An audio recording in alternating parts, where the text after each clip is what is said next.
আগৈলঝাড়া উপজেলার গৈলা ইউনিয়নের ভদ্রপাড়া ওয়াবদা খালের ওপর থাকা আয়রন ব্রিজ দিয়ে প্রতিদিন যাতায়াত করেন ২০ গ্রামের মানুষ।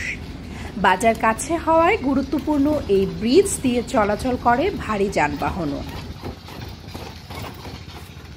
অথচ প্রায় এক যুগ ধরে ঝুঁকিপূর্ণ অবস্থায় পড়ে আছে ব্রিজটি। ব্রিজের ওপর বড় বড় গর্ত হওয়ায় কাছের পাটাতন দিয়ে চলাচল করতে হচ্ছে গ্রামবাসী এবং যানবাহন। ফলে প্রায় সময় ঘটছে ছোট বড় দুর্ঘটনা। প্রায় ২৫ বছর নির্মিত হয়েছে, কিন্তু ব্রিজটি ঝুঁকিপূর্ণ।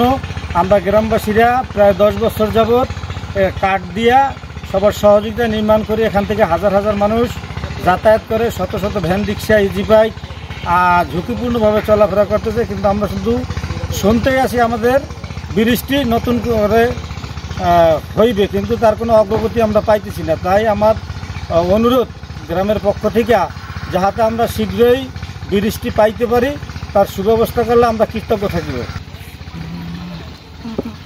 উপজেলা গৈলা ইউনিয়নের রথখোলা তালের বাজার সড়কের ভদ্রপাড়ার ওয়াবদা খালের ওপর দীর্ঘ ৩০ বছর পূর্বে ৯০ ফুট দৈর্ঘ্যের আয়রন ব্রিজ নির্মাণ করে এলজিইডি বিভাগ।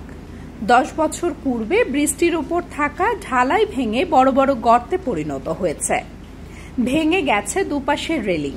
বিষয়টি এলজিইডি বিভাগকে জানালেও সংস্কারের উদ্যোগ নিচ্ছেন না তারা।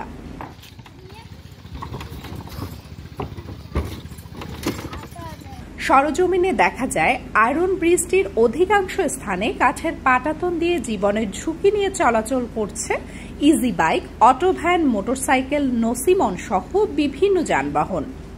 ভদ্রপাড়া করমালী শিকদার বিদ্যাপীঠ, সরকারি গৈলা মাধ্যমিক বিদ্যালয়, মোল্লাপাড়া প্রাথমিক বিদ্যালয় সহ পার্শ্ববর্তী একাধিক প্রাথমিক বিদ্যালয়ের শিক্ষার্থী সহ অন্তত ২০ গ্রামের মানুষের যাতায়াতের একমাত্র ব্রিজ এটি, যা রাত হলে চলাচলের ঝুঁকি বেড়ে যায় আরও কয়েক গুণ। তাই ব্রিজটি দ্রুত নির্মাণ বা সংস্কার গ্রামবাসীর এখন প্রাণের দাবি।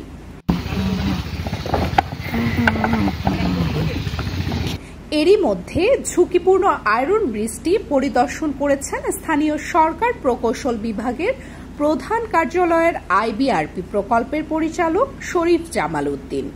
নকশার কাজ শেষে ব্রিজটি পুনর্নির্মাণ দরপত্র আহ্বায়ন করার কথা জানিয়েছেন উপজেলা প্রকৌশলী রবীন্দ্র চক্রবর্তী।